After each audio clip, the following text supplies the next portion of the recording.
말씀 함께 나눕니다. 오늘 제목은 나는 의인입니다입니다. 나는 의인입니다.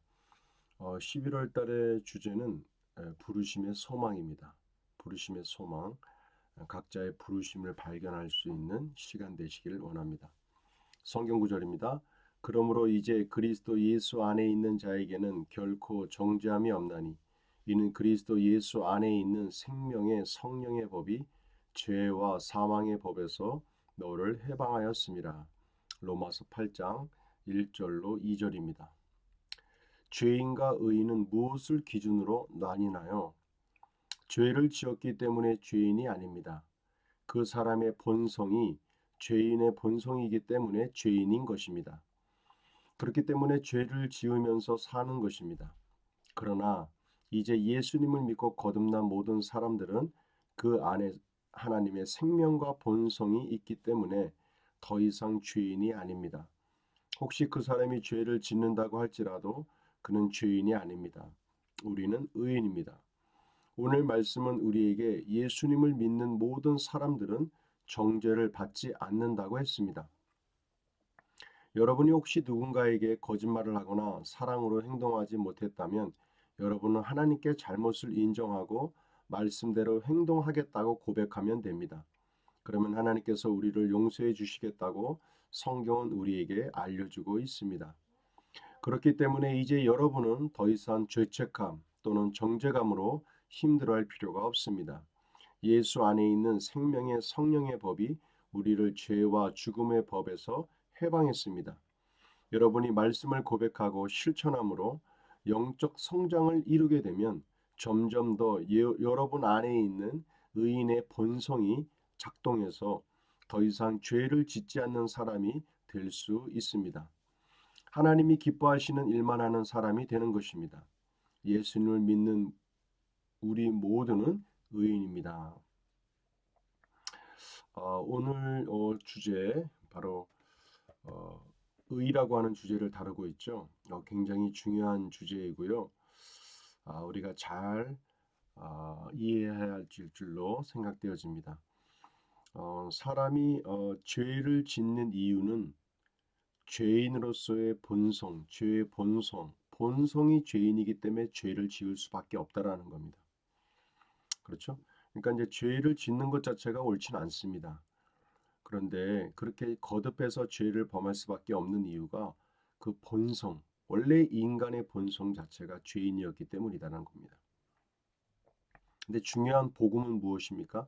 그 복음은 그 죄인이 예수 그리스도를 영접하고 거듭나는 순간 바로 의인이 되었다라는 겁니다. 바로 성경은 그걸 말하고 있습니다. 예수님을 영접하고 거듭난 하나님의 말씀으로 하나님의 자녀로 거듭나게 된 그 사람들에겐 더 이상 죄의 본성으로 다시 태어난 것이 아니라 의인의 본성을 갖고 태어난다라는 겁니다. 의인의 본성으로. 그래서 이 의인의 본성을 갖고 있기 때문에 본성 자체가 의인이기 때문에 의로운 일들을 할 수밖에 없다라는 겁니다. 네. 죄를 짓고 나도 이 의인의 본성이 있기 때문에 우리의 양심이, 우리의 마음이 평안하진 않습니다. 계속 하나님 앞에 회개하게 되고 우리의 잘못을 용서하게 되고 용서를 구하게 되는 그러한 일들이 생기게 된다는 겁니다. 그 이유는 변화된 우리의 본성이 우리 안에 있기 때문입니다. 그래서 우리가 항상 그리스도 예수 안에서 내가 하나님의 의가 되었다라는 것, 내가 의인의 신분으로 바뀌었다라는 것, 내가 항상 의인으로서의 합당한 삶을 살아가는 것이 당연한 삶이라는 것을 더 주장하고 나아가게 될 때 의인다운 아름다운 모습과 열매가 우리 삶 가운데 나타나게 될 것입니다. 또한 오해할 수 있는 것이 뭐냐면요.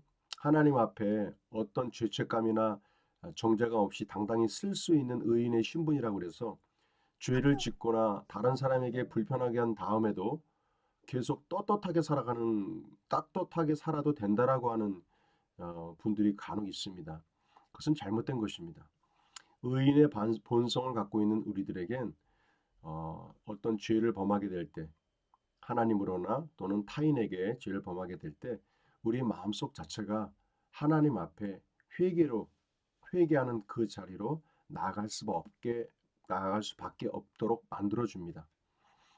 그래서 여기 요한일서 1장 9절에도 나와 있지만 우리가 죄를 범할 때 그것을 인정하고 하나님 앞에 다시금 회개하고 나아가기를 말하고 있습니다.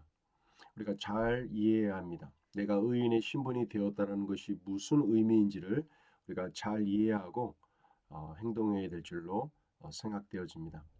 자, 문제풀이 봅니다. 죄인과 의인의 기준은 무엇인가요? 바로 본성입니다. 그것은 죄인의 본성을 갖고 있느냐, 의인의 본성을 갖고 있느냐, 바로 그 본성에 대한 부분임을 우리가 알 수 있게 됩니다. 선포기도입니다. 예수 안에 있는 나는 의인입니다. 생명의 성령의 법이 죄와 사망의 법에서 나를 해방시켰습니다. 말씀 선포 3회입니다. 그러므로 이제 그리스도 예수 안에 있는 자에게는 결코 정죄함이 없나니 이는 그리스도 예수 안에 있는 생명의 성령의 법이 죄와 사망의 법에서 너를 해방하였습니다. 로마서 8장 1절로 2절입니다. 짝꿍 기도입니다. 몸은 하나인데 많은 지체가 있고 몸에 지체가 많으나 한 몸인가 같이 그리스도도 그러하니라. 고린도전서 12장 12절입니다. 말씀 적용입니다. 나는 의인입니다. 내가 의인이 되었다라는 그 증거가 무엇인지, 나의 새롭게 된 본성이 무엇인지, 그것에 대한 이해가 우리에게 각별히 필요한 시간이라고 생각되어집니다. 오늘도 우리에게 좋은 일이 생깁니다. 성령의 인도하심에 따라 의인의 아름다운 모습들을 통하여 그의 합당한 열매들로 하나님께 영광 돌리는 하루가 되시길 바랍니다. 12월 한 달도 넉넉히 이기시고 승리하시는 복된 하루가 되시길 바랍니다. 수고하셨습니다.